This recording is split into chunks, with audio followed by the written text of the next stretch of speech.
안녕하십니까, 고비입니다. 와, 소나꽃이 이렇게 피었네요.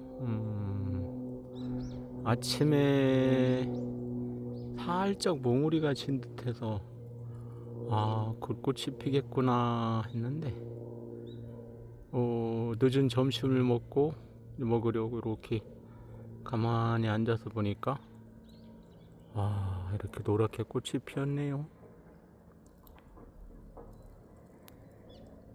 와, 가끔 신이 있는가 이런 생각을 드는데, 이렇게 신비로운 꽃을 보면 이게 신이 없다면 어떻게 이렇게 조화롭게 이렇게 섬세하고 아름답게 피어날 수가 있을까요? 정말 정말 놀랐습니다. 그 봄이라는 시가 있죠.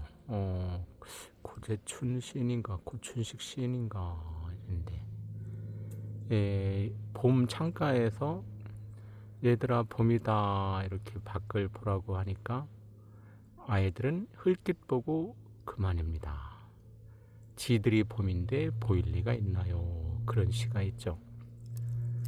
한참 봄처럼 피어나는 우리 청소년들은 봄은 그냥 봄이겠죠.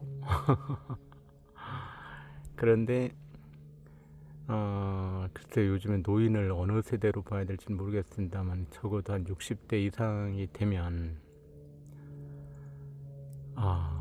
그 봄이 온 게 왜 그렇게 놀랍고 경건하고 또 눈물까지 나는가 생각해보면, 내가 내년에도 이 꽃을 볼 수 있을까, 그 순간. 그러니까 봄이 오면 꽃이 피는 것이 당연하고 그 꽃을 보는 것은 뭐 항상 있는 일이다 이러면, 꽃은 그냥 아름다운 정도, 예쁘다 하는 거겠죠. 그런데 한번 크게 아파보고 나면, 아이고 또 비둘기가 오네요. 근데 한번 크게 아파보고 나면 봄이 다시 온다는 것이 얼마나 기적 같은 일인지를 알게 되죠. 내가 이 꽃을 다시 볼 수 있을까? 내년에도 이 꽃을 내가 다시 볼 수 있을까? 그 순간 정말 꽃이 아름답죠.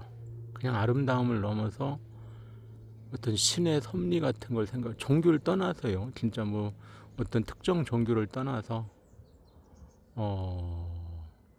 신의 섭리, 신의 큰 뜻을 왠지 알 것 같고요. 안다는 건 좀 건방지고, 신의 큰 섭리, 엄청난 섭리가 있다는 것을 짐작할 수 있을 것 같고요. 그리고 경건해지고, 이렇게 또 봄이 왔구나.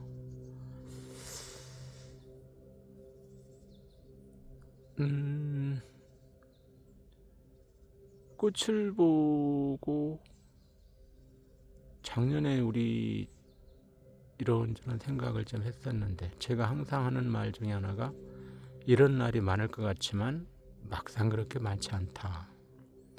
친구들 모임이나 또 형제들 모임이나 할 때 그런 얘기를 가끔 하는데, 정말 그렇죠. 작년에 우리 형님이 정말 너무도 갑작스럽고 너무도 허무하게 돌아가셨는데, 우리 형은 올해 이 꽃을 다시 보지 못하셨네요.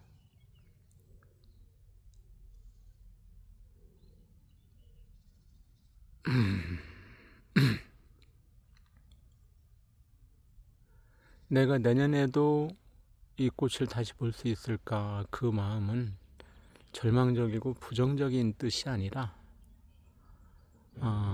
한순간 한순간 살아있는 것에 대한 고마움. 시간이 지나고 바람이 불고 낙엽이 지고 꽃이 피고 이를 순환해서 다시 그 추운 겨울을 지나서 꽃이 피는 그 놀랍고 기적 같은, 사실 이렇게 봄이 지나서 기적이 멀리 딴 데 있는 게 아니고 이런 봄에 다시 잊지 않고 이렇게 고랗게 예쁘게 피는 꽃이 진짜 기적이겠죠. 내가 내년에도 이 꽃을 다시 볼 수 있을까? 이 마음은 생명에 대한 경건함, 삶에 대한 어떤 위대함, 그 신의 섭리에 대한 무한한 감사, 그리고 오늘도 내가 살아있다는 하나의 증명이 되지 않을까, 그런 생각이 드네요. 수선화 진짜 아름답습니다. 와, 놀랍고 신비롭고 경건하고 고마운 봄입니다.